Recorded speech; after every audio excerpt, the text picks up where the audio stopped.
ang mga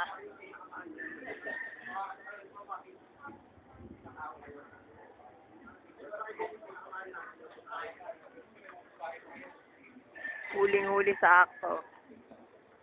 Nagkakatay ng aso. Isusumbong ko kayo sa PAW. Yari kayo.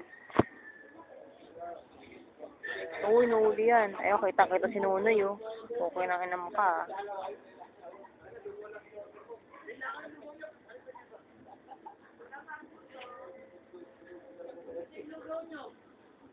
Yari ka.